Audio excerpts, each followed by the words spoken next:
It's like an endorsee that's Right. like gotten some new gear and is getting rid of older stuff, or Yeah. just has stuff they don't play anymore, and they just get rid of it to get some extra cash.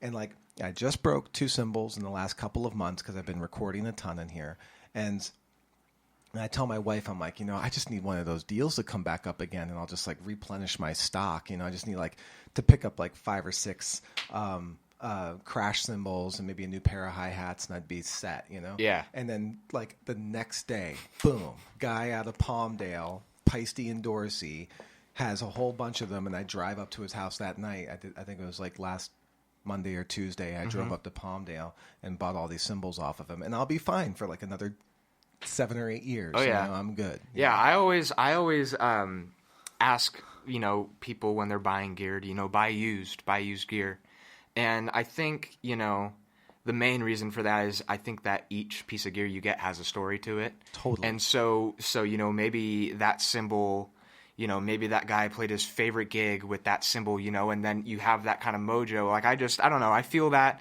with guitars too. You never know. If the guitar was loved, if it was, played certain styles, it might have that certain mojo that brings something out of the guitar. I think that each guitar, personally, gives different inspiration.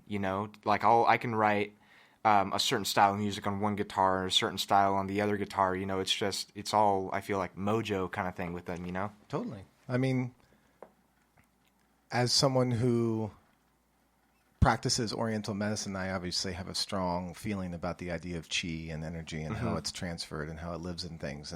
And there's a reason why that term chi is vague. It's vague by design, Right. Like it can mean air, it can mean your life force, but it can also mean a quality of something. You're like, oh wow, you get outside and the air is nice and crisp and cool in the morning. You're like, oh, there's good chi outside or something like that. But you can also say like Jayden has good chi, or this guitar's got some like gnarly chi, Right, really, right. There's some songs in here to be played, right? That kind of thing. I feel very. It's just it seems intuitive. Oh, definitely, yeah. I think he would be proud, but the one of the cymbals I broke in the last couple of months was my China that I like to hit, but I had bought it off Dave Lombardo of Slayer. Oh wow. Yeah, and so I think somewhere out there, if for some reason he ends up hearing this, thanks Dave, your China was awesome, and I beat the shit out of it. Oh and yeah. It sounded great the whole time, and I'm still never getting rid of it. Yeah, that's the only way. That's the only way. I think that, when you get a used piece of gear, no matter who it's from, what its backstory is, it's meant to be played, Totally. And so, like you just said, that China cymbal, you're meant to bash that thing until it breaks. That's so, right. Yeah. There ain't nothing wrong with that. That's right. How many releases have you done? Well, my own solo stuff, this was my debut thing for Jayden Secor, yeah. But I've been a part of a lot of different projects, and I put out an EP with my old band, actually at the beginning of 2020. The References, we released an EP, and that was kind of my introduction to doing this stuff myself. And I think that was a good starting point for me to then, when I am branching off doing my own thing, that I already kind of have that background. And but yeah, and then I've released some stuff with my buddies Dylan Garcia and Joe Henry III. We've all been putting stuff out, and I'm playing guitar and bass and stuff like that, and being part of the creative process in the studio. And I think that recognition of the fact that like my piece of work or something that I was a part of is out for everyone to hear. I think that's what keeps me going, to be like, okay, let's do another one. Let's do another one. I think that's one of the best parts about making music, is the idea that everybody can hear it. I think that's the best part.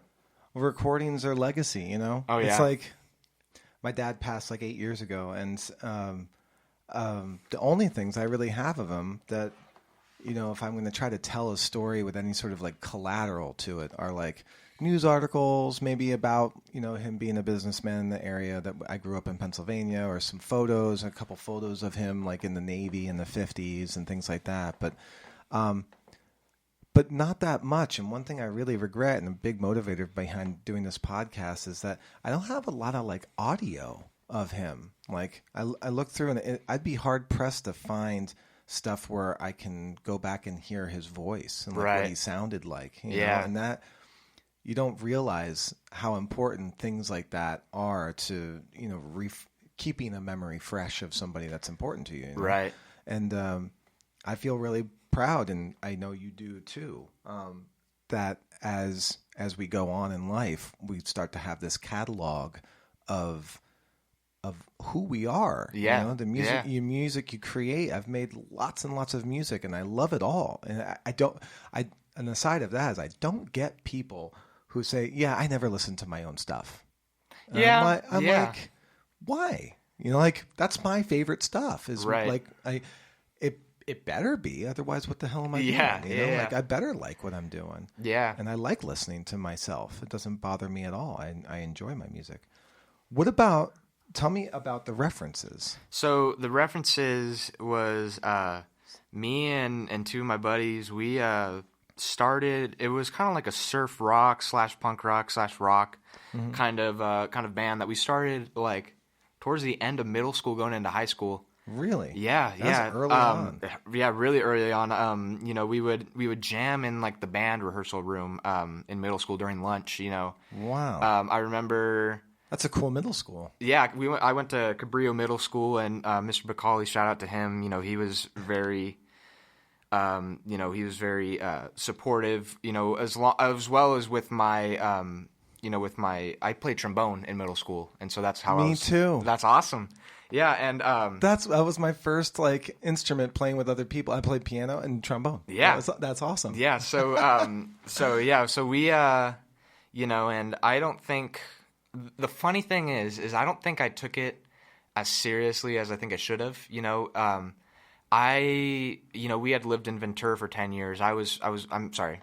We had lived in Las Vegas for 10 years. So I was born here. You know, my mom and my dad were raised, and then we moved in like 2004, so 2 years after I was born, to Vegas for like a work opportunity, and then we moved back when I started 7th grade, and I went to Cabrillo, and I hadn't really gotten into music then. You know, I got a guitar for like my 11th Christmas in Vegas, and I just never played it. It just sat in the corner of my room, and it was just something about when we moved to Ventura, I just started playing. And I got really into it. I went to open mics all the time.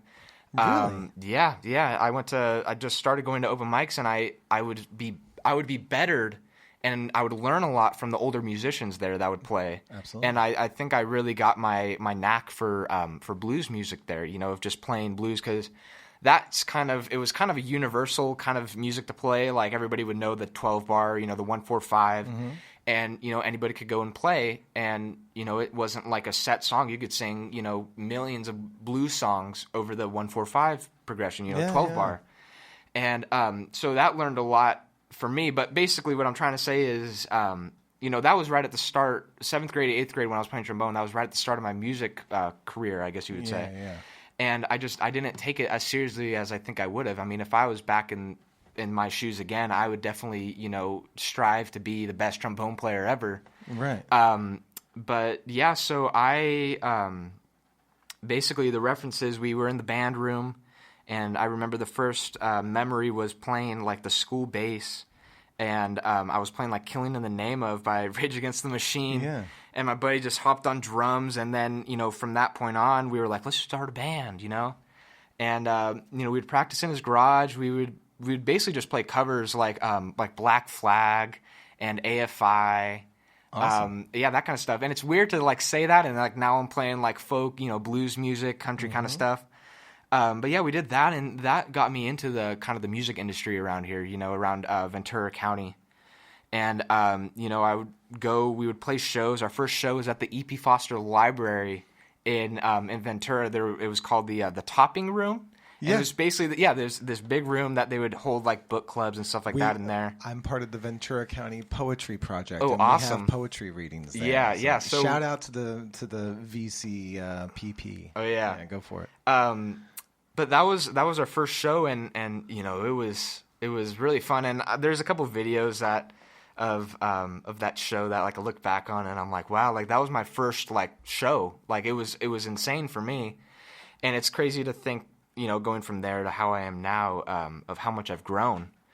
But yeah, so we played for a solid 8th grade to really like the beginning of senior year, beginning of senior year, and we released the EP, and then really we all went off to college, for towards the end of senior year, going into freshman year of college. We all kind of parted ways for a little bit, and I'm doing my own thing and really playing. I'm really trying to, get the Jayden Secor name kind of out there, and hopefully it takes off.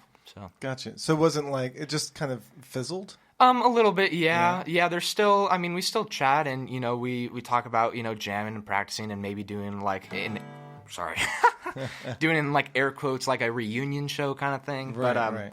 But yeah, it kind of fizzled out. And was the last time you played when I saw you play at Azars? I think so. Yeah. Wow. Maybe not the last. That was towards the end. But yeah. And I wouldn't at that surf fest thing. Yeah. I wouldn't call it to like fizzle out to where it's no more, because we're all still buddies, and we chat and we like playing music. But yeah, I've just kind of shifted my focus to my own kind of brand, and I'm really striving to get that going. So yeah. Because I remember those kinds of feelings of my own high school bands and stuff like that. And I guess the way I always demarcate it is, was there a last show or not? Right. Yeah. Were you cognizant of a change? Or was it just we never got around to anything? Yeah. I think we definitely got a lot farther than I think we would have. Right. I didn't, when we started the band in 7th grade, I didn't see us getting to the point where we were like constantly playing shows, and we were releasing the EP of our own work, and I thought that was amazing on how far we had come. But yeah, I wouldn't call the band to be over with. It was just kind of like focuses kind of shifted, a little bit, and so now I'm focusing more on my own project kind of thing. What's the music school there down off like Camden or Central or Carmen, or there's Rock City Studios? Oh, Rock City Studios, yeah. We did play there? Oh yeah, that's a cool spot. Yeah, that was one of our bigger shows. This was one of our bigger shows. That was really fun, actually. I remember I was playing an Epiphone Wildcat, and it has one of the it had a Bigsby bridge on it, the ones like the tremolo bar. And I still didn't really know how to restring my guitar properly, but like I was like, my dad would try to help me out. I'm like, no, I want to try to do it myself. And I would get maybe like one wind on it, and I'm like, okay, it's in tune, it's great. And I just remember we were playing this one song, and I hit the E string like really hard, and it came off the bridge, off the saddle. Yeah. And it was out the whole time, and I couldn't fix it while I was playing. And so the whole song was like bow, bow. Yeah. And I remember that. That was the only downside of that show. But besides that, it was fun. It was a packed house because there were other, semi bigger local bands there. But yeah, Rock City was a fun place, and I think they renamed themselves to like Music Freaks, right? Oh, I don't know. Oh, I thought they. I swear I thought they did. The couple times I've played there, that the sound is always awesome. Oh yeah, and like they're super pro about the stuff and the way they video everything. Oh, definitely, yeah. It's so cool. Yeah, we did. We did a like a recorded kind of show. They recorded like 6 of our songs from that show, and they sounded great. Yeah. And that was really the first time we had heard ourselves like professionally recorded. Yeah. Which was really kind of cool, because then that was like, oh wow, like this is what we sound like after hearing back, and it's like we're not as bad as we thought we were. Yeah, right. No, that makes a huge difference when you get those kinds of recordings, and you're just like, oh man, nice, or you can like remember. You have something, as the drummer has something memorialized, like a Rad Phil they did or something. Oh, like, yeah. That's sweet. Yeah, that was awesome. I remember we had this song called Fall Back that is a super rockin' song. Let me make sure it's like...